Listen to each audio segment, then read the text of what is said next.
ज्ञानाञ्जनशलाकया चक्षुरुन्मिलितं येन तस्मै श्रीगुरवे नमः।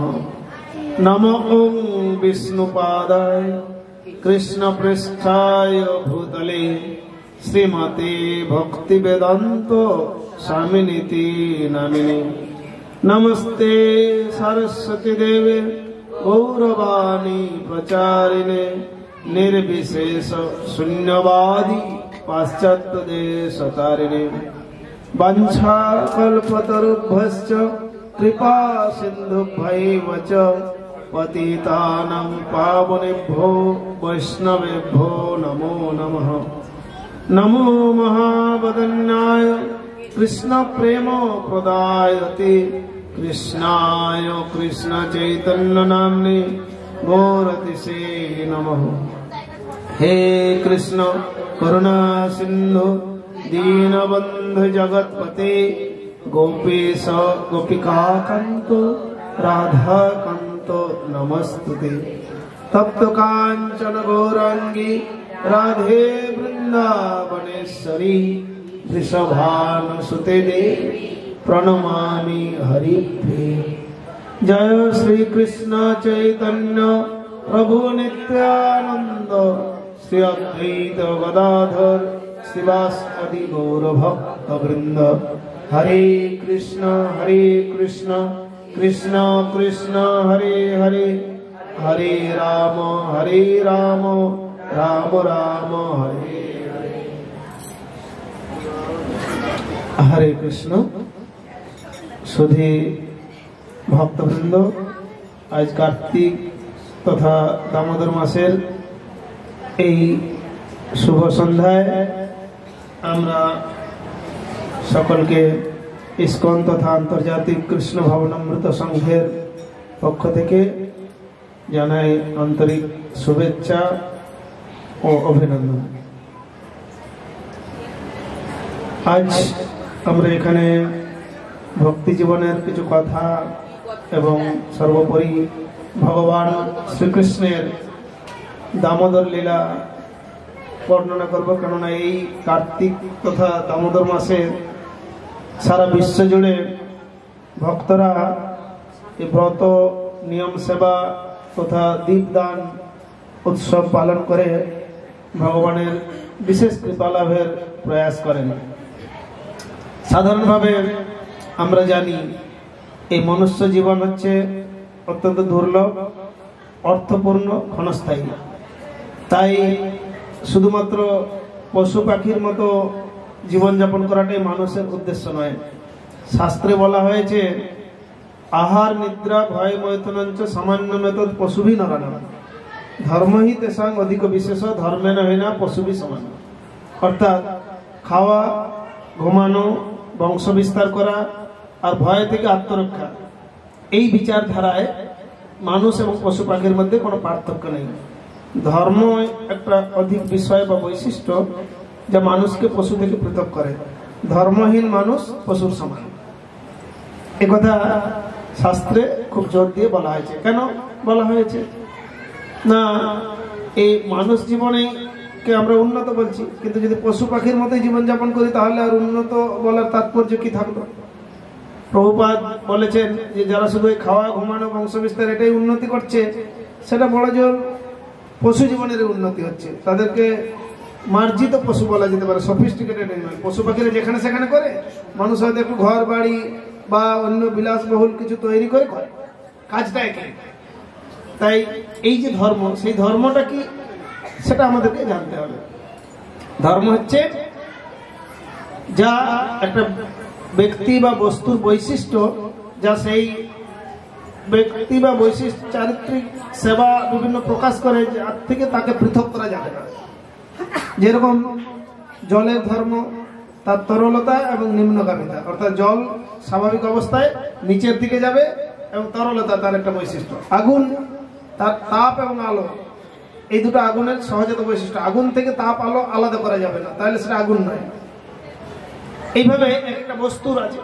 আমরা প্রকৃতপক্ষে কি সেটা জানতে হবে। তাহলে আমাদের ধর্মটা কি, আমরা কি এই রক্ত মাংসের শরীর। যেরকম যখন আমরা বলি এই হাত আমার হাত, এই শরীর আমার শরীর, এই মাথা আমার মাথা, তাহলে আমি কি মাথা, আমি কি শরীর? আমার শরীর। তার মানে আমি শরীর থেকে একটা আলাদা বস্তু, সেই বস্তুটাকে বলা হচ্ছে আত্মা। আর এই আত্মা হচ্ছে পরমাত্মা বা ভগবানের অংশ। তাই প্রকৃত অর্থে আমরা আমাদের বৈশিষ্ট্য বা প্রকৃত গুণটা ভগবানের মতোই আছে, কিন্তু যেহেতু আমরা ক্ষুদ্র, যেহেতু আমরা অংশ, তাই আমরা এই মায়ার দ্বারা আবদ্ধ হয়ে এই দেহটাকেই নিজের সবকিছু মনে করছি। যেরকম এই বাড়ি গাড়ি আমার মনে করছি এগুলো আমি মালিক, কিন্তু এই জগতে কেউ চিরকাল মালিক থাকবে না। যদি একদম দলিল রেজিস্ট্রি করাও থাকে তাও চিরকাল মালিক থাকবে না, তাই না? জীবনের সঙ্গে সঙ্গে এই মালিকানা শেষ, অন্য কেউ মালিক হয়ে যাবে পরে। কিন্তু প্রকৃত মালিককে আমাদের জানতে হবে, আমরা হচ্ছে তার অংশ। তাই মহাপ্রভু বলেছেন জীবের স্বরূপ হয় কৃষ্ণের নিত্য দাস, যে জীবের প্রকৃত স্বরূপটা হচ্ছে ভগবানের নিত্য দাস। তাই দাসের কাজ কি? প্রভুর সেবা করা। অংশের কাজ কি হচ্ছে? পূর্ণের সেবা করা। তো অংশ যতক্ষণ না পূর্ণের সঙ্গে যুক্ত হওয়ার চেষ্টা করছে ততক্ষণ তার কোনো দাম নেই। যেমন একটা বড় মেশিনের ছোট নাট বল্টু আলাদাভাবে রাস্তায় পড়ে থাকলে তার কোনো দাম নেই, কিন্তু ওই নাট বল্টুটা যখন মেশিনের সঙ্গে যুক্ত হবে তখন তার খুব দাম। ঠিক সেই রকম যখন আমরা ভগবানের সেবার মাধ্যমে ভগবানের সঙ্গে যুক্ত হব তখন আমাদের দাম আছে, তা না হলে আমাদের কোনো দাম বা মূল্য নেই। তো সেই জন্যে এইটাকে পুনর্জাগরণ করার জন্যে যে যুগে যুগে ভগবান এক একটা পন্থা পদ্ধতি দিয়েছেন। যেমন সত্য যুগে মানুষের আয়ু ছিল 1 লক্ষ বছর, আর এই প্রত্যেক যুগেই এরকম নাম সংকীর্তন, পূজা অর্চনা, যজ্ঞ, দান, তপস্যা রয়েছে। কিন্তু সেই যুগের মানুষ যেহেতু লক্ষ লক্ষ বছর আয়ু, এবং সেই যুগে সত্য, তপ, শৌচ পূর্ণ মাত্রায় ধর্মপরায়ণ জীবনযাপন করত, তাই তাদের তপস্যা করে ভগবানকে লাভ করতে হতো। ঘর বাড়ি ছেড়ে দিয়ে জঙ্গলে গিয়ে বা মানে বিরাট নির্জন স্থানে গিয়ে কঠিন কঠোর তপস্যা করতেন, হাজার হাজার বছর তপস্যা করতেন, তারপরে ভগবানকে লাভ করা যেত। তাই তপস্যাটাই ছিল সেই যুগের যুগধর্ম। আর এই যুগধর্ম স্থাপনের জন্য ভগবানও আসেন যুগে যুগে। যখন পরম্পরাগতভাবে এই শিক্ষার ধারাবাহিকতা থাকে না, তখন ভগবান এসে সেটাকে পুনরায় সংস্থাপন করেন। গীতায় ভগবান সে কথা বলেছেন, যদা যদা হি ধর্মস্য গ্লানির্ভবতি ভারত অভ্যুত্থানম অধর্মস্য তদাত্মানং সৃজাম্যহম পরিত্রাণায় সাধুনাং বিনাশায় চ দুষ্কৃতম ধর্ম সংস্থাপনার্থায় সম্ভবামি যুগে যুগে। কিন্তু এই সত্য যুগে হাজার হাজার বছর তপস্যা করতে হবে। সেই তপস্যাকে যথাযথভাবে দেখানোর জন্য ভগবান নরনারায়ণের স্বরূপে বদ্রীনাথ ধামে তপস্যা করেছিলেন। তাই সত্য যুগের মূল ধামটা ছিল বদ্রীনাথ, হিমালয়ের এই অংশে। সেখানে ভগবান নরনারায়ণের ঋষি রূপে তপস্যা করেছিলেন। এই তপভূমি আজও আছে। এই কলিযুগের মানুষ একবার গেলে সেখানে যেতে পারবে না, কারণ অনেক কষ্টকর দুর্গম স্থান সেই তপভূমি, সেই জায়গায় যেতে। এমনি যেতে আসতেই সে অসুস্থ হয়ে পড়বে বা আর জীবনে যেতে পারবে না, এরকম হয়ে যাবে। কেননা এই যুগের মানুষের অল্প আয়ু, মন্দভাগ্য, রোগ শোকে উপদ্রুত, খুব অসমর্থ, ক্ষমতা খুব কম। তাই এই ভারতের পুণ্যভূমির উত্তর প্রান্তে সেই সত্যযুগের ধাম এখনো তার নিদর্শন আছে। তারপরে আসলো ত্রেতা যুগ। ত্রেতা যুগে মানুষের আয়ু আরো 10 গুণ কমে গেল। তো ত্রেতা যুগে মানুষের আয়ু ছিল 10,000 বছর। আর সেই সময় অশ্বমেধ, রাজসূয়, এই সমস্ত বড় বড় রাজর্ষিরা মুনি ঋষিদের আহ্বান করে যজ্ঞ সম্পাদন করতেন। এমনকি পুত্র সন্তানাদি লাভের জন্য পুত্রেষ্টি যজ্ঞ, এরকম বিরাট বিরাট যজ্ঞ হতো। সেই যজ্ঞের ফলশ্রুতি স্বরূপ তারা ধর্মপরায়ণ জীবনযাপন করে পূর্ণ সিদ্ধি লাভ করতেন। তো সেই যুগে বিশেষভাবে মর্যাদা পুরুষোত্তম রামচন্দ্র ভগবান তিনি অবতীর্ণ হয়েছিলেন। আর মর্যাদা পুরুষোত্তম রামচন্দ্র ভগবান অবতীর্ণ হয়ে তিনি আদর্শ রাম রাজ্যের দেখিয়েছিলেন। তার পূর্বে তিনি সামাজিক রীতিনীতি পালন করা স্বরূপ পিতৃসত্য পালনের জন্য বনবাসে গেলেন। সীতা হরণ হলো। তো রামেশ্বরম ধামে, যেটা ভারতের দক্ষিণ প্রান্তে আছে, সেখানে মহাযজ্ঞ সম্পাদন করেছিলেন রাবণকে বধ করার পূর্বে। তারপরে বানর সৈন্যদের নিয়ে সেতু বন্ধন করে সেই লঙ্কায় রাবণকে বধ করে বিভীষণকে সিংহাসনে স্থাপন করেন। তো সেই জন্য এই ত্রেতা যুগে ধাম রূপে প্রকাশিত হয়েছিল ওখানে রামেশ্বরম, একদম দক্ষিণ ভারতে এখনো রয়েছে। সেই স্থান। এইভাবে ভগবান দেখালেন। রামচন্দ্র যখন অযোধ্যায় প্রত্যাবর্তন করেছিলেন তখন এই সারা ভারত পুণ্যভূমিতে, বিশেষ করে অযোধ্যা নগরীতে শত শত প্রদীপ প্রজ্বলন করে নানাভাবে শঙ্খধ্বনি করে রামচন্দ্র ভগবানকে স্বাগত জানানো হয়েছিল। আজও সেটাকে উদ্দেশ্য করে এখন দীপাবলি উৎসব উদযাপিত হয় সমগ্র ভারতবর্ষে সর্বত্র। যদিও বাংলায় সেই দিনটাতে কালী পুজো পড়েছে, তাই বেশিভাবে কালী পুজোটা বেশি প্রচলিত হয়ে গেছে, তাই বাংলায় তারপরে দীপাবলি দীপদান উৎসব উদযাপিত হয়ে থাকে। তো সে যাই হোক, তারপরে আসলো দাপর যুগ। তো এই দাপর যুগে মানুষের আয়ু আরো কমে গেল, কত 1000 বছর বাঁচত মানুষ দাপর যুগে। এবং সেই সময় স্বয়ং ভগবান আসলেন, কে? লীলা পুরুষোত্তম শ্রীকৃষ্ণ। কেন না, অন্যান্য যুগে তার অবতার এসেছে, কিন্তু স্বয়ং ভগবান কেন আসলেন? সমস্ত অবতার তার সঙ্গে রয়েছে স্বাভাবিকভাবেই, কিন্তু ভগবান ভক্তের সঙ্গে তার দিব্য আনন্দময় লীলাবিলাস করে সমস্ত রসের আস্বাদন করতে চেয়েছিলেন। আর সর্বোপরি ভক্তরাও জন্ম জন্মান্তর তপস্যা করে তাকে কেউ সন্তান রূপে, কেউ সখা রূপে, কেউ প্রেমিক রূপে লাভ করার বাসনা করেছিল। তাই ভগবান স্বয়ং, যেহেতু এত অবতারের বর্ণনা শাস্ত্রে আছে ভাগবতে, এবং তারপরে বলা হয়েছে সেখানে সমস্ত অবতারের বর্ণনা করার পরে ভাগবতে সুখদেব গোস্বামী বলছেন যে এতে চাংশ কলাপুংস কৃষ্ণস্তু ভগবান স্বয়ং ইন্দ্রাণী বেকুলং লোকে মৃড়য়ন্তী যুগে যুগে। এই যে সমস্ত বিভিন্ন দেব দেবতা অবতার সব এসেছেন যুগে যুগে, এরা হচ্ছে সবাই অংশ বা অংশের অংশ, কিন্তু স্বয়ং ভগবান হচ্ছেন কৃষ্ণ। কৃষ্ণস্তু ভগবান স্বয়ং। আর যখন এই যুগের এই বিপর্যয় অর্থাৎ আসরিক শক্তির উৎপাতটা প্রকট হয়ে যায় তখন তিনি আসেন। আর সর্বোপরি যারা এইভাবে ভক্তি জীবন যাপন করার মাধ্যমে ভগবানের সম্পূর্ণ শরণাগত হয়, শরণাগতর পরে ভগবানের সঙ্গে বিভিন্ন সম্পর্কে সম্পর্কিত হয়। কেউ শান্তরসে, বৃন্দাবনের লতাগুল মরূপে, ময়ূর, হরিণ, এই সমস্ত তারাও ভক্ত, কিন্তু শান্তরসে ভগবানের সেবা করছেন যেন। কেউ দাস্য রসে, তারপরে এই যে সুবল, শ্রীদাম, সুদাম, তারা সখ্য রসে, সখা রূপে। তারপরে এই যে নন্দ বাবা, বসুদেব, দেবকী, ওদিকে যশোদা মা, এরা সব বাৎসল্য রসে ভগবানকে নিজেদের আদরের সন্তান গোপাল রূপে সেবা করেছেন। তারপরে যারা প্রেমিক রূপে প্রাপ্ত হতে চেয়েছিলেন, মাধুর্য সর্বোত্তম রসে, এই যে এই সমস্ত দাপর যুগে এই লীলা হয়েছিল। আর সর্বোপরি কার্তিক মাসেই এই সমস্ত লীলা হয়েছিল ভিন্ন ভিন্ন সময়। অর্থাৎ যখন ভাদ্র কৃষ্ণ জন্মাষ্টমীতে কংসের কারাগারে দেবকী বসুদেবকে পিতারূপে স্বীকার করে অবতীর্ণ হয়েছিলেন, তখন আসলে ভগবানের মা বাবা কে হতে পারে? ভগবান তো সর্বকারণ কারণম, মানে সমস্ত কারণের কারণ, সকলের আদি পরম পিতা। তো তার পিতা মাতা কেউ হতে পারে না প্রকৃতপক্ষে। কিন্তু এই যে জন্ম জন্মান্তরের সাধনা বলে তারা যেহেতু সেই রকম একটা রসের আস্বাদন করতে চান। রস কথাটার অর্থ কি জানেন? রস কথাটার সংস্কৃতে বা শাস্ত্রগত অর্থ হচ্ছে দিব্য সম্পর্ক। সাধারণভাবে রস বলতে আমরা তরল, সুমিষ্ট, সুস্বাদু পদার্থকে বুঝি, কিন্তু প্রকৃতপক্ষে রস কথাটার অর্থ হচ্ছে দিব্য সম্পর্ক। এই দিব্য সম্পর্কে সেই প্রেমী ভক্তদের সঙ্গে ভগবান সম্পর্কিত হয়েছিলেন এই বৃন্দাবন লীলায়।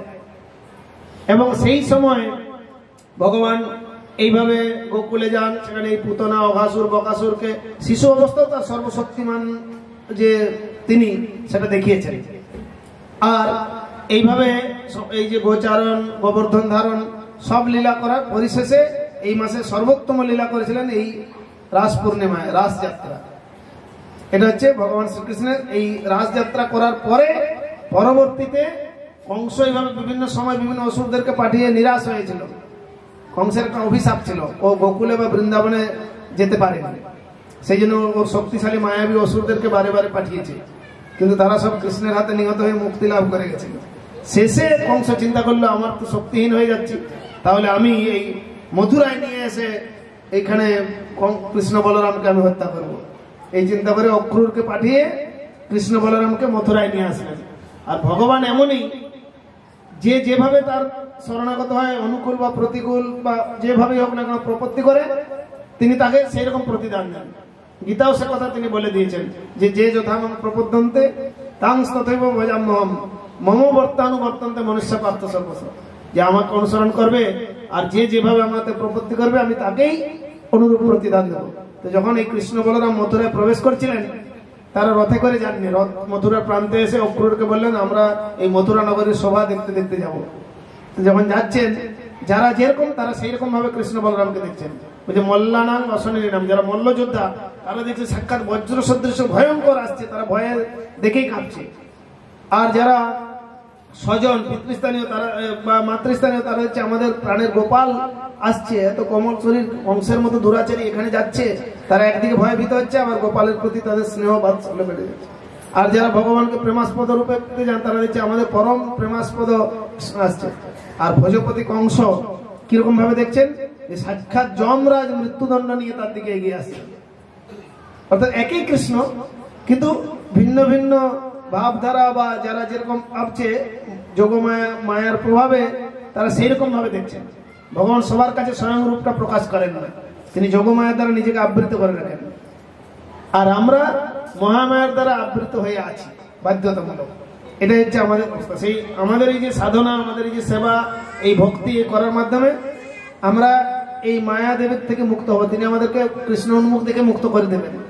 কিন্তু ভগবানের শরণাগত হলে, ভগবান যদি অহেতুকে কৃপা করে তিনি যোগমায়ের আবরণ সরান, তাহলে আমরা তাকে দর্শন করতে পারবো, আর তখন আমাদের জীবন সফল।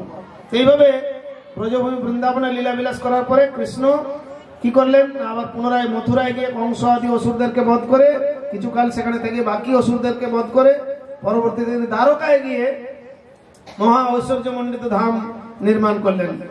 সেখানে তার ঐশ্বর্যের প্রকাশ ঘটেছিল।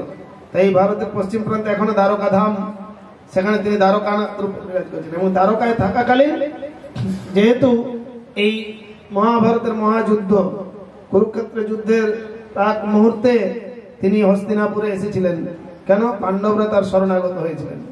কিন্তু ভক্ত বাৎসল্যতা হেতু ভগবান অর্জুনের রথের সারথি হয়েছিলেন মাত্র, কিন্তু প্রকৃতপক্ষে তিনি অর্জুনের রথেই শুধু পরিচালনা করছিলেন, সমস্ত কিছু তারই নিয়ন্ত্রণাধীন। আর এই অর্জুনকে উপলক্ষ করে আমাদের জীবন যুদ্ধে জয়লাভের উপদেশ দিলেন ভগবান শ্রীকৃষ্ণ। এই যে কুরুক্ষেত্রের যুদ্ধে যেরকম ভাবে ভগবান অর্জুনকে অনুপ্রাণিত করলেন, তার এই মোহিত অবস্থা দেখে তিনি তাকে শাসন করলেন। কিন্তু আসলে অর্জুন তো ভগবানের সখা, নিত্য পার্শ্বদ ভক্ত, তার এই মোহিত হওয়া এরকম কিংকর্তব্যমূলক হওয়া কথা নয়। কিন্তু আসলে ভগবানের ইচ্ছাক্রমে এটা হয়েছে। ভগবান চেয়েছেন তার নিজ জনকে দিয়ে জগৎকে শিক্ষা দিতে। যেরকম বাংলায় একটা প্রবাদ আছে যে ঝিকে মেরে বউকে শেখায় না। আগেকার দিনে বাড়িতে ধরুন নতুন বৌমা এসেছে, তখন বাড়ির রীতিনীতি নিয়ম কানুন শেখাতে যদি বুদ্ধিমতী শাশুড়ি হন, তিনি কি করবেন, নিজের মেয়ে ওকে শুনিয়ে শুনিয়ে নিজের মেয়েকে বোকা জোকা দেবেন, এটা কর ওটা কর এরকম নিয়ম। তাহলে যদি ওই বৌমা বুদ্ধিমতী হয় তো ওর প্রতি বোকা জোকা দেখে উনি সচেতন হয়ে যাবে, ঠিক ভাবে নিজেকে চালানো, যাতে আমাকে আর বোকা খেতে না হয় বা লিগালাইজ খেতে না হয়, তাই না? তো ঠিক সেই রকম ভগবান তার নিজ জনকে এরকম বদ্ধ অবস্থায় উপনীত করিয়ে তাকে দিয়ে শিক্ষা দিলেন। সেই শিক্ষাটা আমাদের অনুসরণ করা উচিত। সেই জন্য প্রভুপাদ এই ভগবদ গীতার তাৎপর্য এক জায়গায় বলছেন যে ভগবান শ্রীকৃষ্ণ অর্জুনকে যেভাবে জ্ঞান দিয়েছিলেন আর অর্জুন যেভাবে সেটা গ্রহণ করেছেন, আমাদের সেই রকম অনুসরণ করে গ্রহণ করলে তারা যেরকম কুরুক্ষেত্রের যুদ্ধে জয়লাভ করেছিল, আমরাও জীবন যুদ্ধে জয়লাভ করব। এটাই হচ্ছে বিষয়। সেই জন্য এই ভক্তদের প্রাথমিক পর্যায়ে আমরা তো বেদ, উপনিষদ, পুরাণ সমূহ সকলের পাঠ করা বা বোঝার মতো সামর্থ্য নেই। তাই এই গীতাটাও একটা উপনিষদ। সমস্ত বেদ উপনিষদের সার কথা ভগবান গীতার মধ্যে উপদেশ দিয়েছেন। তাই গীতার উপদেশ অনুসারে যদি আমরা সামান্যতম চলার চেষ্টা করি, তাহলে আমরা জীবনকে তৈরি করতে পারবো। এটা জীবনের প্রস্তুতি বা গাইড বুক বলা যেতে পারে ভগবদ গীতাকে। আর যখন এইভাবে প্রস্তুত হবে, তখন ভগবানের যে চরম উপদেশ ভগবদ গীতায় রয়েছে, সেটা কি, সর্বধর্মান পরিত্যাজ্য মাম একং শরণং ব্রজ অহং ত্বাং সর্ব পাপেভ্য মোক্ষয়িষ্যামি মা শুচঃ। সবকিছু ছেড়ে আমার শরণাগত হও, আমি পাপ থেকে মুক্ত করবো। দুশ্চিন্তার কোনো কারণ নেই, কিন্তু আমাদের দুশ্চিন্তার কারণ থেকেই যায়। ভগবান তো উপদেশ দিলেন, আমরা মূর্খের মতো সেটা কি গ্রহণ করার জন্য তৈরি হয়েছি? আমরা যদি উপদেশ দিয়ে গেলেন, এই জগতে একটা প্রবাদ আছে যে উপদেশই মূর্খানাং প্রকোপায় না শান্ত, মানে মূর্খকে বেশি উপদেশ দিলে সেটা শান্তির কারণ না হয়ে ক্রোধের কারণ হয়। দেখবেন যাকে তাকে উপদেশ বলবে, সবাই উপদেশ দেওয়ার লোকের অভাব নেই, কিন্তু সেটাকে পালন করার লোকের খুব অভাব আছে। তো সেই জন্যে ভগবান বললেন, তো এখন আমরা, ভগবানও সেটা জানেন যে আমি উপদেশ দিলাম এটা, কিন্তু সবাই পালন করবে না। বলছে ঠিক আছে, যারা এই কিন্তু শরণাগত না হলে সব পাপ থেকে মুক্ত হয়ে জীবনের পরম প্রাপ্তিও হবে না, তাহলে কি হবে? তখন তার পূর্ববর্তী উপদেশে ভগবান বললেন, তার পূর্ববর্তী শ্লোকে, যদি ওই শরণাগত হতে পারছে না তার প্রস্তুতিটা কি করে হবে না, মনমনা ভব মদ ভক্ত মজ্জাজি মাং নমস্কুরু মাং বিশ্বাসী সত্যমতে প্রতি জানে প্রিয়, যে আমার চিন্তা করো, আমার ভক্ত হও, আমাকে পূজা করো, আমাকে প্রণাম করো, তাহলে আমার কাছে আসতে পারবে। অর্থাৎ এইভাবে যদি আমরা ভগবানের কথা চিন্তা করতে অভ্যাস করি, ভগবানের ভক্ত হওয়ার চেষ্টা করি, তাকে পূজা করি, প্রণাম করি, তাহলে আমরা শরণাগতের দিকে যেতে পারবো, অর্থাৎ শরণাগত হতে পারবো। কিন্তু এই যখন কাউকে বলা হবে ভক্ত হও, পূজা করো, প্রণাম করো, সেটা করতেও সবাই প্রস্তুত না।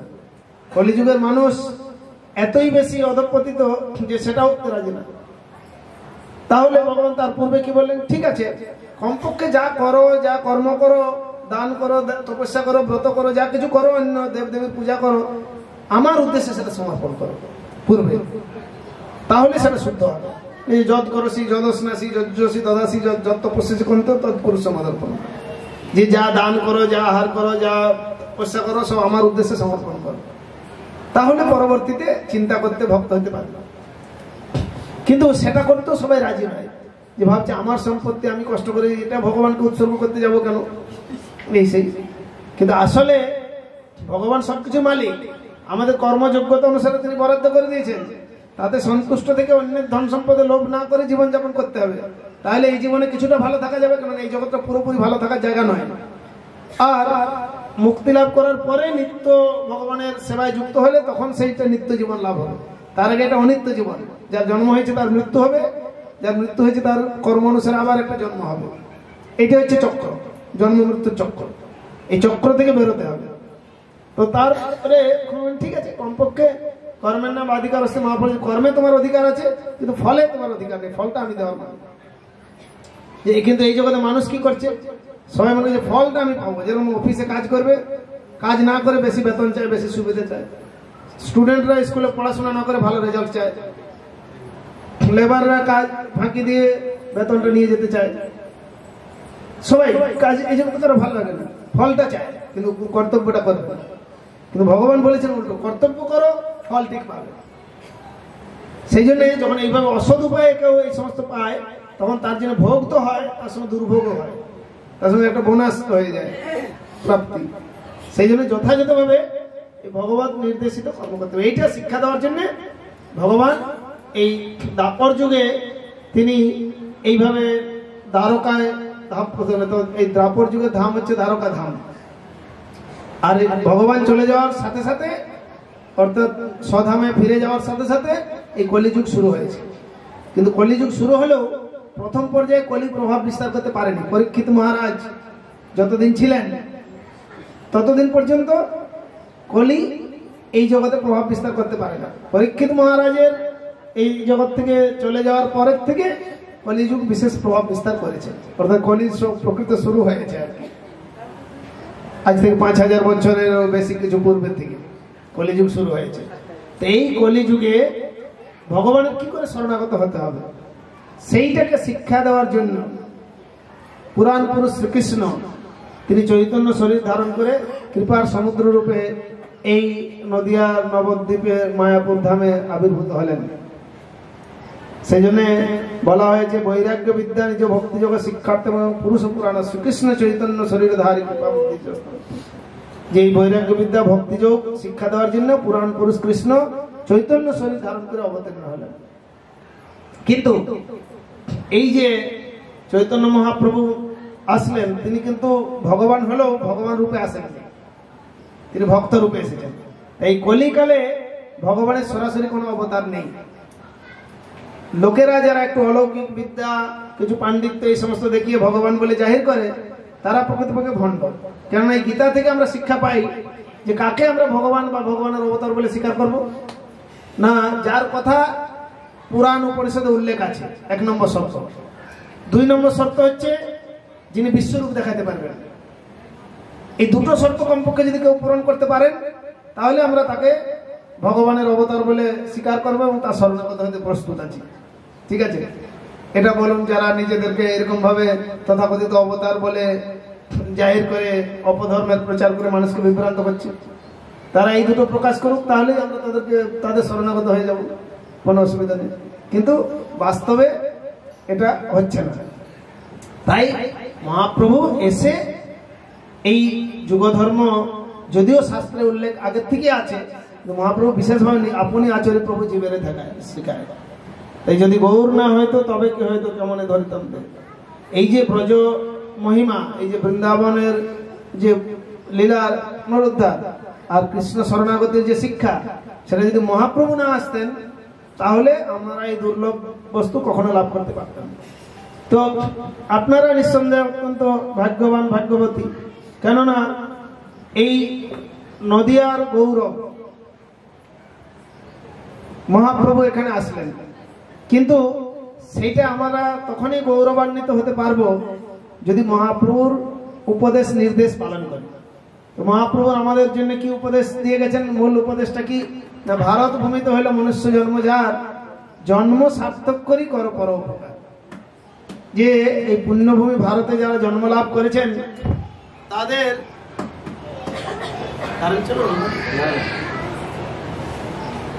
বন্ধ হয়ে গেছে। হরে কৃষ্ণ, পড়ে গেল। হরে কৃষ্ণ, হরে কৃষ্ণ। হ্যাঁ, পুণ্যভূমি ভারতে যারা জন্মগ্রহণ করেছেন তাদের নিজের জীবনকে সার্থক করতে হবে, তারপরে পরোপকারে প্রয়ত্ন করতে হবে। নিজের জীবন সার্থক করার উপায়টা কি? শুধুমাত্র কৃষ্ণের সংসার করো ছাড়ি অনাচার, জীবে দয়া কৃষ্ণ নাম সর্বধর্ম সার। এই সত্যটুকু মনে রাখা দরকার যে অনাচার বলতে বিশেষ করে এই পরীক্ষিত মহারাজ যে সময় ছিলেন, এই কলির যে 4টে পাপ কর্ম সেগুলো বিশেষভাবে প্রবেশ করতে সক্ষম হয়নি। কলিকে এই 4টে স্থান আলাদা করে দিয়ে দেওয়া হয়েছে, যে আমিষ আহার, নেশা, অবৈধ সঙ্গ আর দুটো ক্রীড়া, মানে তাস পাশা জুয়া আদি এই সমস্ত। এর মধ্যে কি হয় না, ধর্মের যে 4টে বিষয় নষ্ট হয়ে যায় এগুলো করলে। সত্য, তপ, শৌচ, দয়া। যদি কেউ তাস পাশা জুয়া খেলবে তার সত্যতা নষ্ট হয়ে যাবে। যদি কেউ অবৈধ সঙ্গ মেলামেশা করবে তার পবিত্রতা, সুচিতা নষ্ট হয়ে যাবে। যদি কেউ আমিষ আহার অর্থাৎ মাংসাহার করবে তাহলে তার দয়া গুণটা হৃদয়ের নষ্ট হয়ে যাবে। যেরকম এই যে যারা ধরুন মানুষকে হত্যা করছে বা ব্যভিচার দর্শন করছে, এরা দেখবেন সব নেশাগ্রস্ত এবং অত্যধিক কসাই, পশু হত্যাকারী, এরাই এই কাজগুলো করে। গভীরভাবে পর্যালোচনা করলে দেখা যায় যারা নিয়মিতভাবে কসাইয়ের কাজ করে ওদের হৃদয়ে দয়া মায়া কিছু থাকে না। ওই তাদেরকে দিয়েই মানুষ অন্য লোককে মারা করে, খুন করা করে। কারণ তার সামনে প্রত্যেকের হৃদয়ে একটা দয়া আছে, প্রত্যেকের প্রতি মমতা আছে, যার ফলে কেউ কাউকে আপাতত আমাদের 2 প্রকার স্বভাব আছে তো এই কলিযুগে। অন্যান্য যুগে অসুর সুর পৃথক পৃথকভাবে দেখা যেত। এখন একই মানুষ কখনো দেখবেন অসুরের মতো কাজ করছে, কখনো দেবতার মতো কাজ করছে। সেই জন্য চৈতন্য মঙ্গল গ্রন্থে আমি দেখছিলাম, সেখানে চৈতন্য মহাপ্রভু বলছেন যে এই আগে তো যুগে যুগে ভগবান এসে অসুরকে বধ করে সাধুদেরকে পরিত্রাণ করতেন, কিন্তু এই যুগে কি করবেন, বধ করবেন কি করবেন? একই ব্যক্তি তো অসুর আর সুরের মতো হয়ে গেছে। দেখবেন একই ব্যক্তি খুব ভালো আচরণ করছেন, আবার একটু ব্যতিক্রম হলে সেই ব্যক্তি অসুরের মতো আচরণ করছে। তাহলে কাকে মারবে আর কাকে রাখবে? তো সেই জন্য এই যুগ অবতারে এসে তিনি কাউকে প্রাণে মারলেন না। তিনি কি বললেন, এবে নাম সংকীর্তন তীক্ষ্ণ খড়গ লইয়া অন্তর অসুর জীবের কাটিব ফেলিয়া। যে এই নাম সংকীর্তনের যে অপ্রাকৃত শব্দ, এটা কানের মধ্যে দিয়ে হৃদয়ে প্রবেশ করলে হৃদয়ের অসুর স্বভাবটা নষ্ট হবে।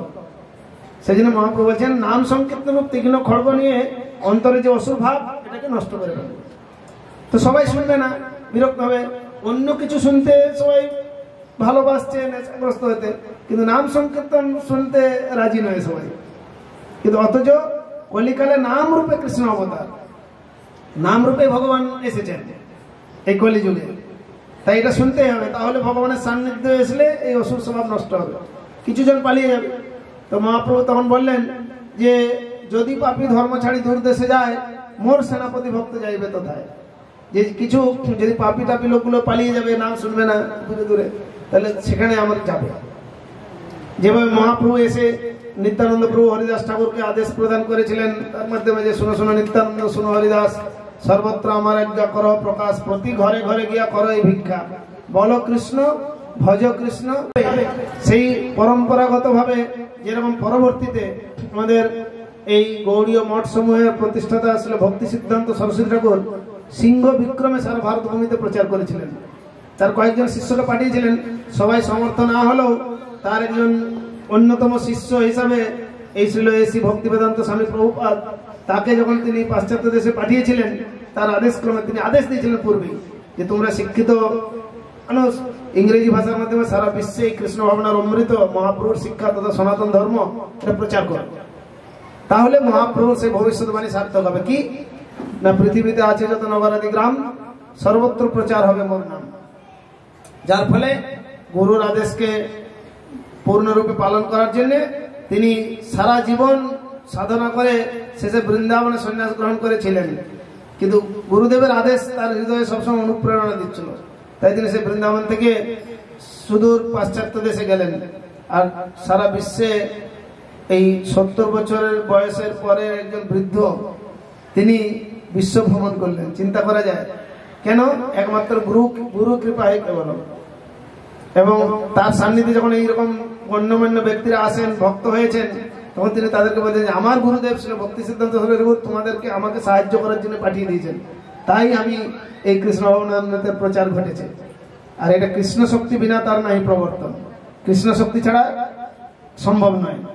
তো যার ফলে আজ আমরা দেখতে পাচ্ছি America, Russia, Japan, German, Australia, এমনকি আফ্রিকার কালো মানুষগুলো যারা গৌরক্ত পান করতে সে অনাচার পরিত্যাগ করে তারা হরিনাম করে আনন্দ পাচ্ছে।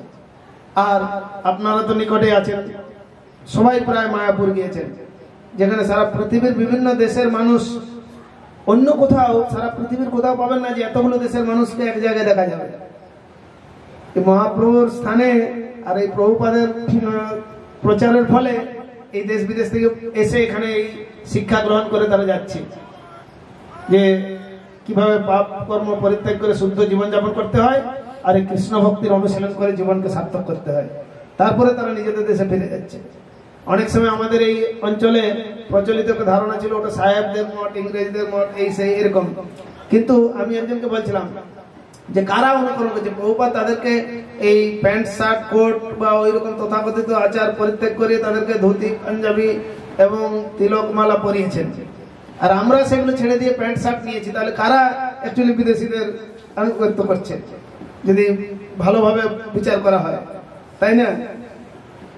প্রভুপাদ তাদেরকে ওই সমস্ত খুলিয়ে, যখন একবার ব্রিটেনে গিয়েছেন, সেখানে কয়েকজন সাংবাদিক জিজ্ঞাসা করছে প্রভুপাদকে যে আপনি যে ভারত থেকে এখানে এসেছেন, এখানে কি শিক্ষা নিতে এসেছেন কি? কেননা আমাদের নীতি ছিল যে আমাদের দেশের লোক যখন আমেরিকায় বা লন্ডনে গিয়ে বিলাত ফেরত হয়ে আসবে, ডিগ্রি নিয়ে আসবে, তখন তার দাম, আর তা নাহলে দেশের লোক মর্যাদা দেয় না তাকে। ও যে দেখো ব্রিটিশরা আমাদের দেশ 200 বছর শাসন করেছে, তোমরা করেছে যে কোনো ভাবে হোক না কেন পলিটিক্স করে, কিন্তু এবং সেই সময় তোমরা আমাদের দেশে বহু ধন সম্পদ লুট করে নিয়ে এসেছো, সোনা দানা, ময়ূর সিংহাসনের মতো কত কিছু উন্নত জিনিস, কিন্তু তোমরা আমাদের আসল সম্পদের সন্ধান পাও না, সেটা নিতে ভুলে গেছো। তাই আমি সেটা দিতে এসেছি, যেটা অফুরন্ত ভাবে দিলেও তার কোনো শেষ হবে না কখনো। তো সেটা তোমরা খুঁজেই পাওনি আর নিতেই পারোনি, তার জন্য আমি সেটা দিতে এসেছি, আমি তোমাদের কাছ থেকে কিছু নিতে আসিনি। তো এটা হচ্ছে তার কথা। তো এইভাবে কৃষ্ণ ভবনামৃতের প্রচার হয়েছে। তো এই কৃষ্ণ ভবনামৃতের প্রচারে ভক্তরা কিভাবে সেটা নিজেদের জীবনকে পরিচালনা করবেন? তারা সরল জীবনযাপন করবেন, উচ্চ বিচারধারা নিয়ে এই ভগবানের নাম, রূপ, গুণ, লীলা, মহিমা কীর্তন করে পরম আনন্দ এবং সন্তোষ লাভ করবেন। গীতায় ভগবান সেই উপদেশ দিয়েছেন যে আমার ভক্তরা যখন যে উদ্দেশ্যেই মিলিত হন না কেন, তাদের আনন্দ লাভের উপায়টা কি হবে না, মচ্চিত্তা মদগত প্রাণা বোধয়ন্ত পরস্পরম কথয়ন্ত সংমাং নিত্যম তুষ্যন্তি চ রমন্তি চ। যে আমার ভক্তরা যখন মিলিত হন, আমার রূপ, গুণ, লীলা, মহিমা কীর্তন করে আমার কথা পরস্পরকে বুঝিয়ে পরম সন্তোষ অপ্রাকৃত আনন্দ লাভ করবেন। তো সেই জন্যে খুব সহজ সাধ্য, যেমন এই যে সারা মাস ব্যাপী আমাদের ভাগবত কথা, নিয়ম সেবা, দামোদর ব্রত উদযাপন করা হচ্ছে। এর উদ্দেশ্যটা কি? এর উদ্দেশ্যটা হচ্ছে এর মধ্য দিয়ে আমাদের মনুষ্য জীবনের সমস্ত পাপ পঙ্কিল কলুষতা থেকে আমরা মুক্ত হয়ে ভগবানের সেবায় যুক্ত থাকতে পারবো। আর তার মাধ্যমে আমাদের মূল যে সম্পর্ক সেটাকে পুনঃস্থাপন হবে। কেননা প্রত্যেক মানুষের জানা উচিত যে আমি কে, ভগবানকে, ভগবানের সঙ্গে আমার সম্পর্ক কি, কেন আমরা এই জগতে এত দুঃখ দুর্দশা পাচ্ছি, এর সমাধানই বাকি। তো তাই ভগবান সেই প্রকার ভক্তদের কৃপা করবেন। কখনো অনেক কিছু কেড়ে নিয়ে সর্বশান্ত করে দুঃখ দারিদ্রের মধ্যে দিয়ে তাকে কৃপা করবেন, আবার কখনো অনেক অঢেল সম্পদ দিয়ে কৃপা করবেন। কারণ আমরা জানি না কি পেলে আমার সব সমস্যার সমাধান হবে, কিন্তু ভগবান জানেন আমার শরণাগত হয়েছে যে ভক্তরা একে একে নিয়ে নিলে সমাধান হবে, না একে কিছু দিলে এটা আমার সেবায় প্রচারে কাজে লাগাতে পারবে। তো ভগবান সেটা ভালো জানেন, তিনি অন্তর্যামী, আমাদের মনের ভাব জানেন। তাই তিনি সেইভাবে কাউকে অনেক কিছু দিয়ে কৃপা করেন আর কারো কেড়ে নিয়ে কৃপা করেন। যেরকম আমরা শাস্ত্র থেকে জানতে পারি ধ্রুব মহারাজের কথা, প্রহ্লাদ মহারাজের কথা। ধ্রুব কি হয়েছিল না, তার পিতা ছিলেন উত্তানপাদ, আর তার দুই পত্নী ছিল, একজন সুরুচি আর সুনীতি। সুনীতির পুত্র হচ্ছে ধ্রুব, আর তার আরেক যে ছোট রানী তার নাম হচ্ছে সুরুচি, তার পুত্র হচ্ছে উত্তম। তো একবার রাজ সিংহাসনে বসে আছেন, তো বাচ্চা ছেলেরা তারা তো যায় যে বাবার কোলে গিয়ে বসবো। তো যখন দুজন গিয়েছে তখন ওই বিমাতা তাকে যেহেতু বেশি ভালোবেসে এই বড় রানীকে দুয়ো রানী করে রেখেছেন রাজা অবজ্ঞা করে। তো যে মুহূর্তে গেছে ধ্রুবকে ওখান থেকে সরিয়ে দিয়েছে। কারণ ছোট রানী বলছে, আরে তুই ওই ওর পুত্র যেদিন মরে আমার পুত্র হয়ে জন্মাবি সেদিন ওই রাজার কোলে ওঠার যোগ্য হবে।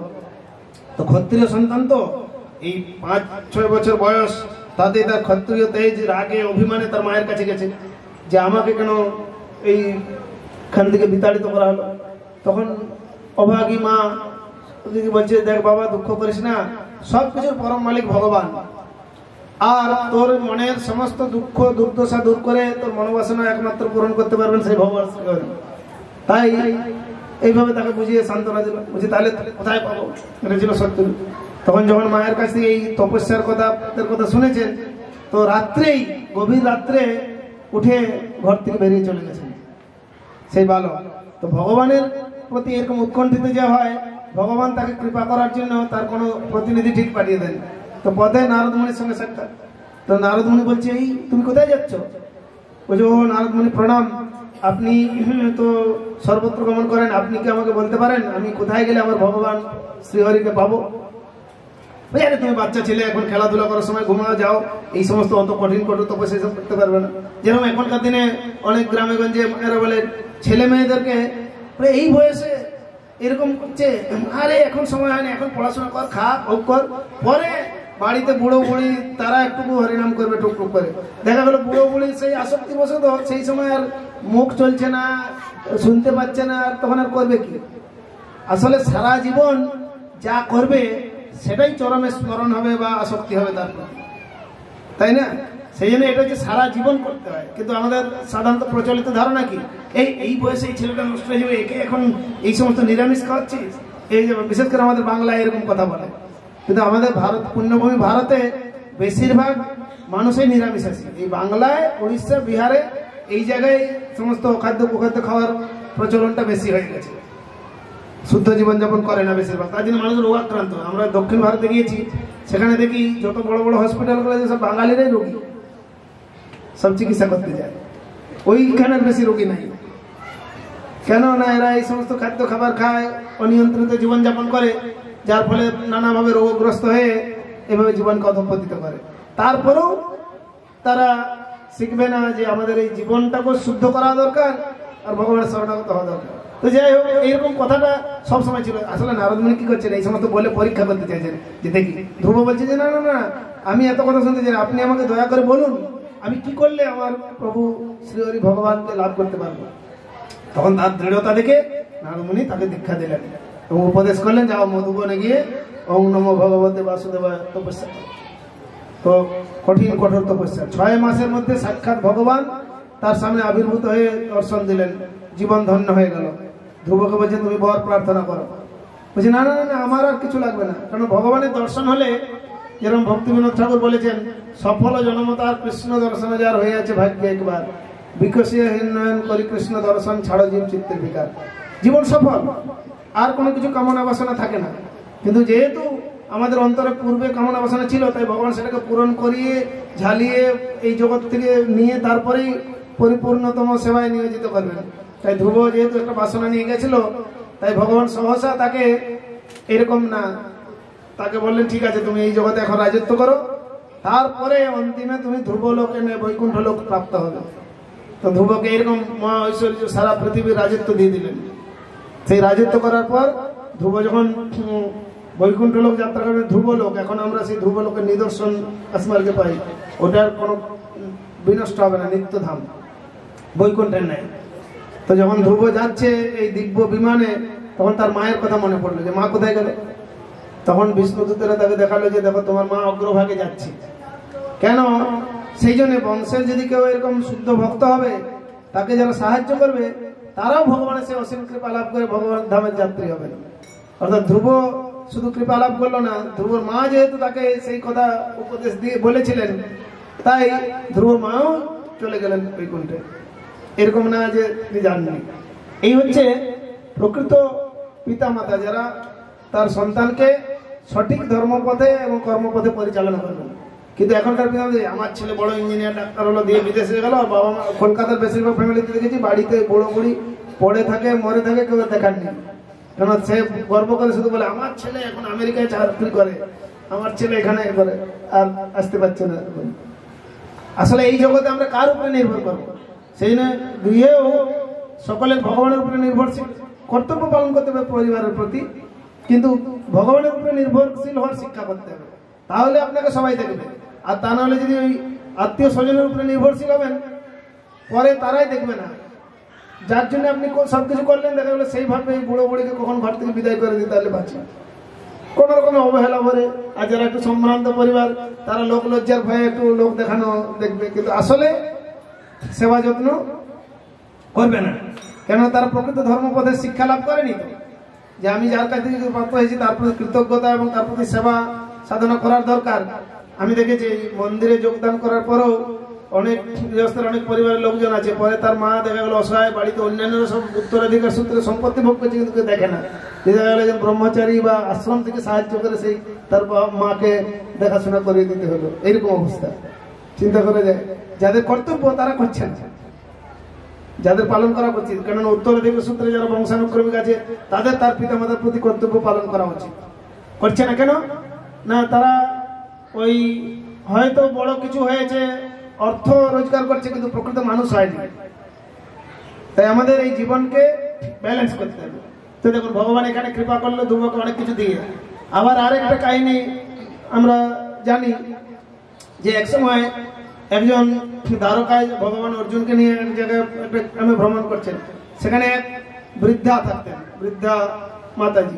তো তার কেউ নেই, একটা গাভী আছে, সেটাকে পালন করেন আর সারাদিন ভগবানের সেবা পূজা আরাধনা করেন, আর এইভাবে জীবন নির্বাহ করেন। তো তার গৃহে সাক্ষাৎ কৃষ্ণ এবং অর্জুন অতিথি হয়েছে।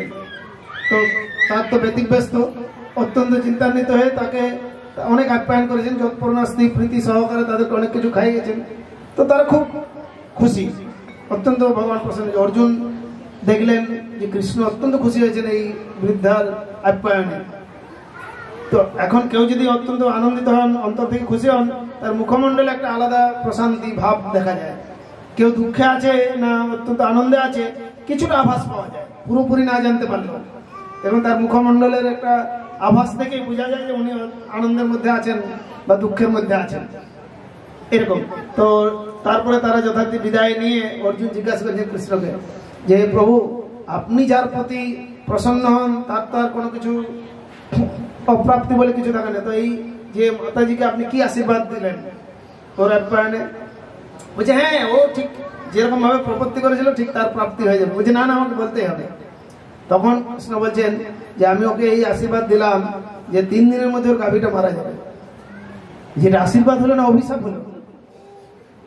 ও ওইটার উপরে নির্ভর করে জীবন নির্বাহ করে, আর ওটাই চলে গেলে কি হবে? বলছে না, ও আমার প্রতি এত অনুরক্ত, আমার সেবায় দিনাতিপাত করছে, কিন্তু একটা সময় ওকে ওই গাভীটার জন্য, এই দুধ বিক্রির জন্য এরকম চিন্তা করতে হচ্ছে।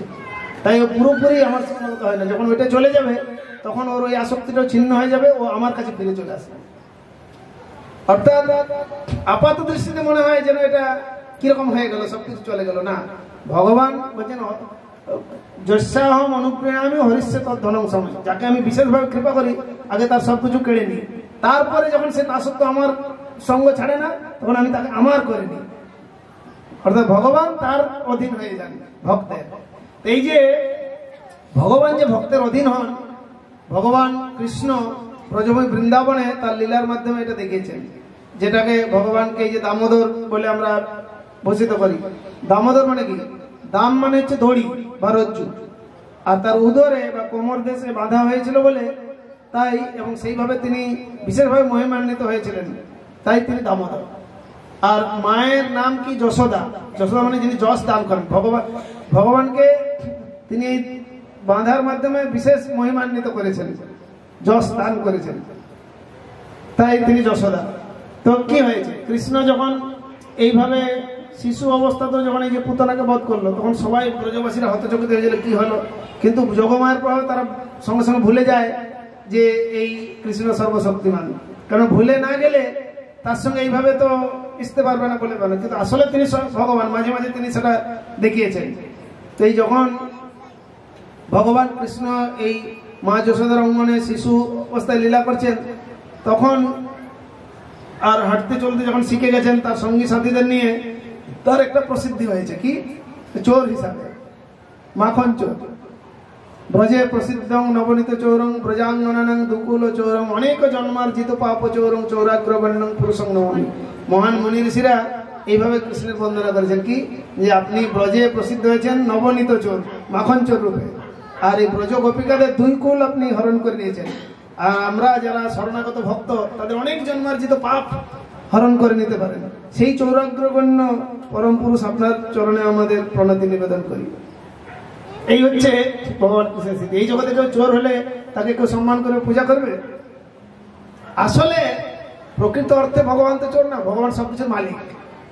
এই আপাত দৃষ্টিতে যার জিনিস তাকে না বলে গ্রহণ করলে চুরি করা হয়, তো এটা তো প্রকৃত মালিক তো ভগবানই। আপাতত আমরা কিছু মালিকানা পেয়েছি আমাদের কর্মযোগ্যতা অনুসারে, যে এই বাড়িটার মালিক আমি, ওই বাড়িটার মালিক আরেকজন, আমার এত টাকার মালিক আমার, কিন্তু আসলে বিচার করলে দেখা যাবে যে আমরা এটা আমাদের কর্মযোগ্যতা অনুসারে টেম্পোরারি মালিকানা পেয়েছি, কিন্তু চিরস্থায়ী মালিক আমরা কেউ কোনো কিছুর নই। তাই এগুলো অনেক সময় আসে যায়, হারিয়ে যায় বা চুরি হয়ে যায় বা চলে যায়, কিন্তু ভগবান তার এই লীলার মাধ্যমে ব্রজবাসীদেরকে আনন্দ দিয়েছেন।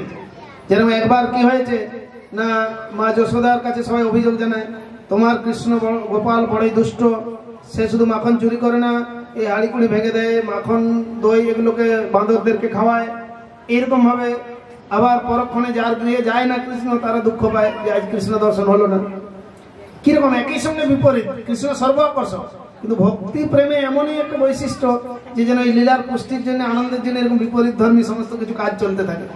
তো মা যশোদা একবার বলছে, তোমরা কেন এরকম করছো আমার কৃষ্ণকে নিয়ে? কৃষ্ণ তো বলে আমি তো মাখন চুরি করি না। তো বলছে ঠিক আছে, তোমরা যদি একদিন প্রমাণ দিতে পারো, হাতে নাতে ধরে আনতে পারো, তাহলে আমি মানবো। তো মা প্রভাবতী এবং অন্যান্যরা তারা একটা পরিকল্পনা করলেন যে আমরা একদিন কোন কৃষ্ণকে ধরবই। তো তারা কি করেছে না, তাদের গৃহে বেশ বড় একটা ঘর, সেখানে অনেক স্তম্ভ পিলার আছে, আড়ালে আড়ালে বড় বড় হাঁড়িতে দই মাখন বিভিন্ন প্রস্তুত করে রেখেছেন, ঘর অন্ধকার করে দিয়েছেন। তারা আড়ালে আড়ালে সবাই লুকিয়ে আছে, যে কৃষ্ণর সঙ্গী সাথীদের নিয়ে আসবে, তো যেই মুহূর্তে এখানে ঢুকবে আমরা চতুর্দিক থেকে বেরিয়ে ধরবো, এই প্ল্যান পরিকল্পনা।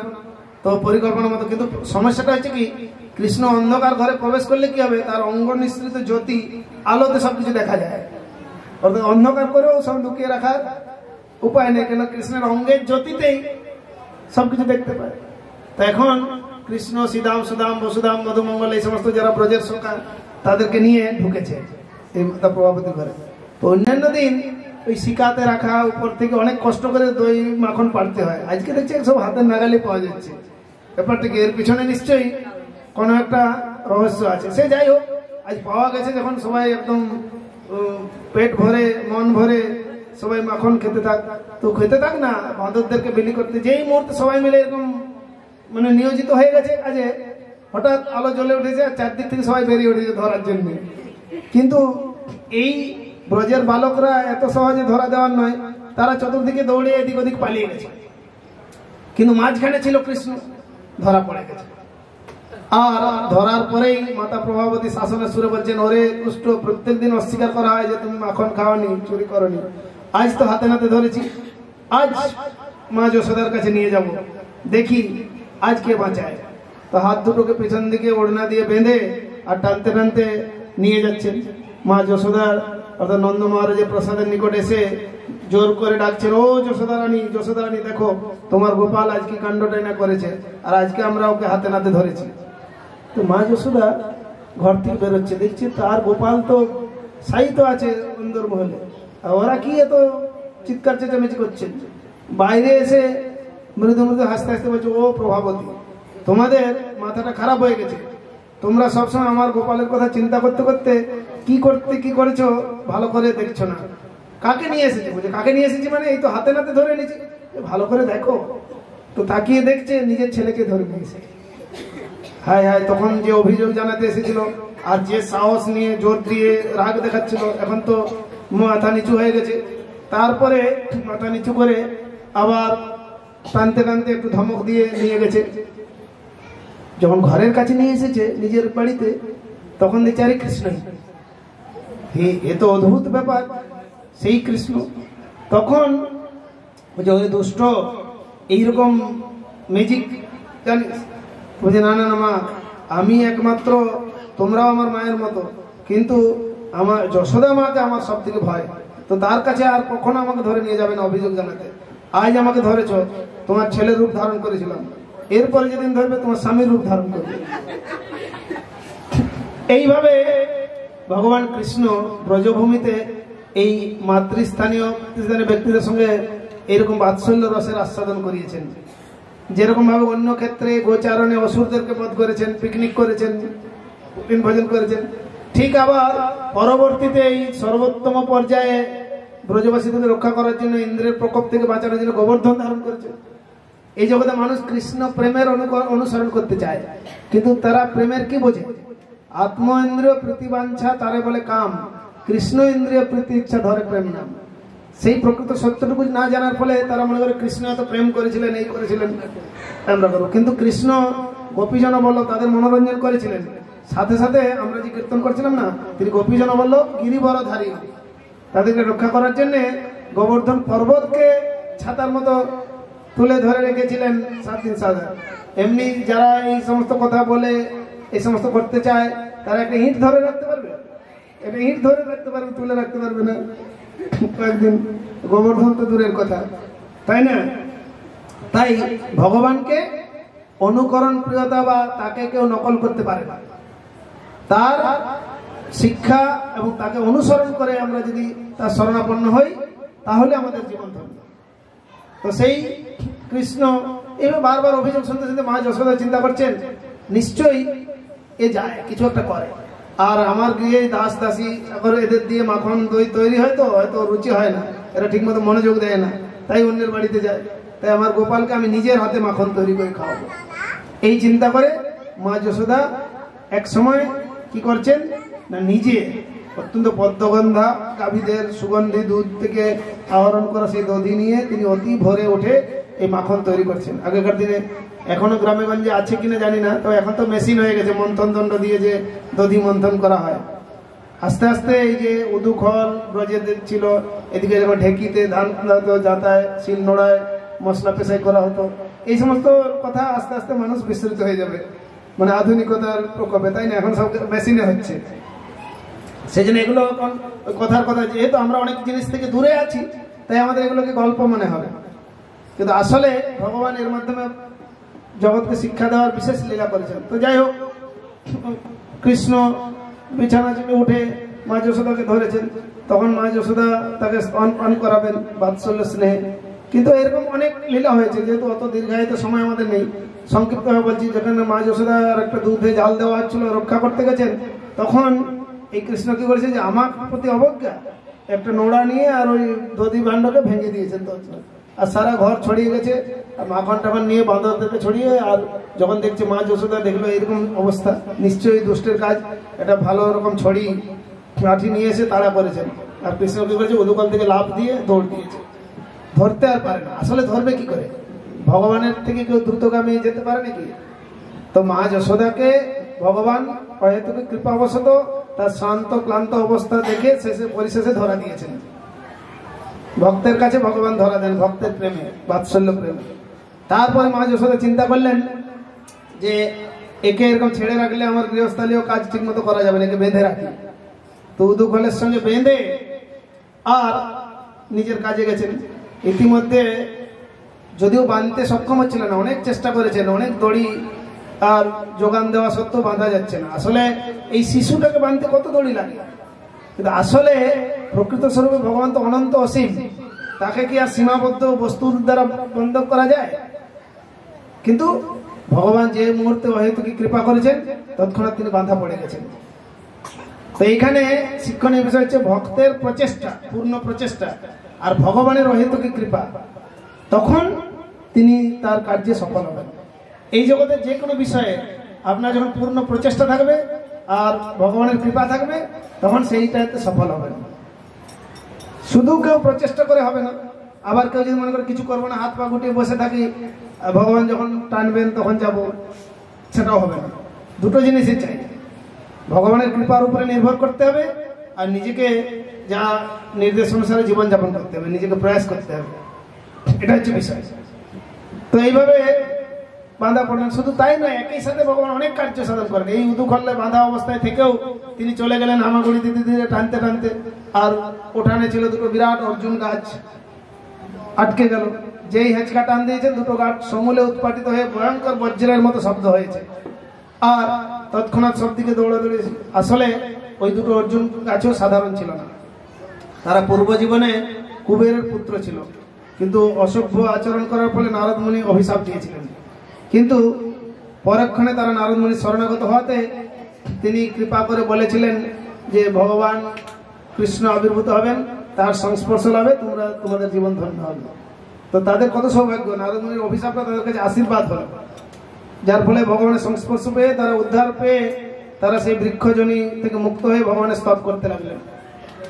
এবং আমরা যে দামোদর অষ্টকম কীর্তন করব, সেখানে একটা স্তবে আছে যে কুবেরাত্মজৌ বদ্ধ মূর্তৈব যদ্দৎ তয়ামচিত ভক্তি ভাজৌ কৃত তথা প্রেম ভক্তি সকাঙ্গমে প্রযোজ্য নমক্ষে গ্রহমেস্তি দামোদরে।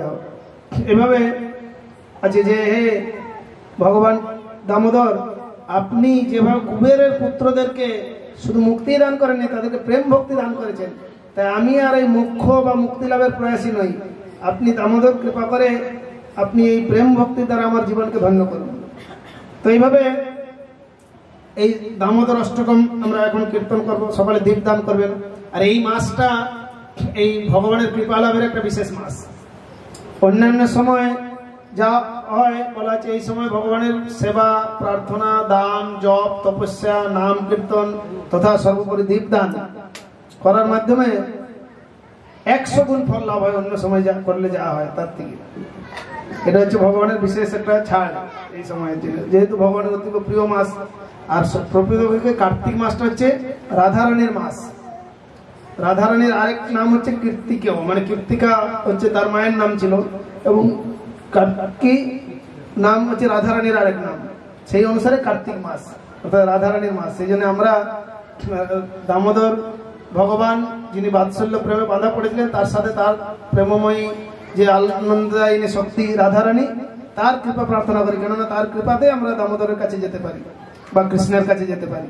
তো সেই জন্য এই মাসে বিশেষভাবে এই ব্রত এবং দীপদান উৎসব উদযাপন করা হয়ে থাকে। এখানে সবাইকের জন্য দীপ প্রস্তুত আছে না, সবাই ভগবানের উদ্দেশ্যে দীপদান করবেন। আর আমি একটা বিশেষভাবে সকলকে অনুরোধ করব, এই শুধু এই মাস নয়, আমাদের সারা জীবনটাই ভগবানের চরণে উৎসর্গ করার জন্য নিয়মিতভাবে অভ্যাস অনুশীলন করতে হবে। আপনারা যদি চেষ্টা করেন, সেটা অসম্ভব কিছু না, দেখবেন জীবনধারা কত পরিবর্তন হয়েছে। তার জন্য কাজ কর্ম, ঘর বাড়ি সবাইকে যে পরিত্যাগ করতে হবে না, গৃহে থাকো বনে থাকো সদা হরি বলে ডাকো, সুখে দুঃখে ভুলো না কো বদনে হরি নাম বলে। আপনারা যদি প্রত্যেকদিন চেষ্টা করবেন, সূর্য উদয়ের পূর্বে, আমরা তো মন্দিরে থাকলে চেষ্টা করি সেটা ব্রহ্ম মুহূর্তের পূর্বে উঠতে, অর্থাৎ ব্রহ্ম মুহূর্ত থেকে ভগবানের আরাধনা শুরু হয়ে যায়। তো কমপক্ষে সূর্যোদয়ের পূর্বে, সূর্য উদয় হয়ে গেলে মানুষ যদি শয়ন করে ঘুমিয়ে থাকে, তাহলে তার আয়ু, বল, বীর্য, বুদ্ধি সব নষ্ট হয় আস্তে আস্তে। প্রকৃত পারমার্থিক বুদ্ধি আর কি যাকে বলে, সেটা নষ্ট হয়ে যায়।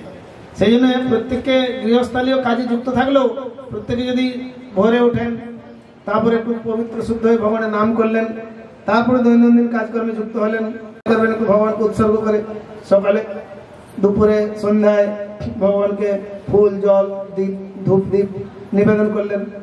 আর এরকম সন্ধ্যাকালীন সময়ে গৃহে একজন পড়তে পারে, অন্যান্যরা শুনতে পারেন, গীতা ভাগবত গ্রন্থ রাখা উচিত গৃহে।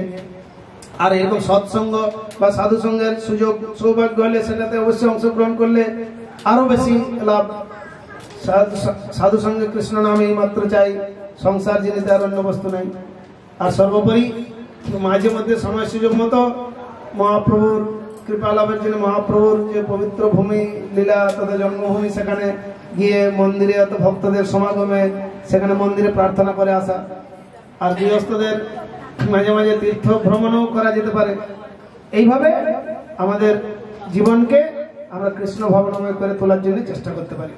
আর তার জন্যে আমাদেরও একটা, আমরা চাই, যেহেতু আমাদের গুরুদেব তথা প্রভুপাদের নির্দেশ আছে যে আমরা নিজের জীবন সার্থক করে পরোপকারে ব্রতী হওয়ার জন্য নিজেরা আচরণ করে এবং এই কৃষ্ণ ভাবনামৃত প্রচারের জন্য সকলকে সহযোগিতা করতে চাই, কিন্তু সবাইকে এগিয়ে আসতে হবে। আপনারা চান এইভাবে যেরকম এই গৃহে একটা সাপ্তাহিক ভক্তরা বসে, সন্ধ্যাকালীন সময় আমাদের গোপাল প্রভু উদ্যোগ নিয়ে এখানে নিয়মিতভাবে আসেন ভক্তদেরকে একটু প্রশিক্ষিত করার জন্য। তো এখানে খুব সাদা সিধা জীবনযাপন, এই নয় যে এর জন্য অনেক কিছু লাগবে। ভগবান ভাবগ্রাহী জনার্দন, যার যেরকম সামর্থ্য সেই সামর্থ্যটাই ভগবানের প্রতি সেবা নিবেদন করার জন্য যথেষ্ট। অনেক আড়ম্বর থাকলেও যেরকম ভগবান ফিরে তাকাবেন না, আবার কিছু না থাকলেও ভগবান তার গ্রহণ করবেন।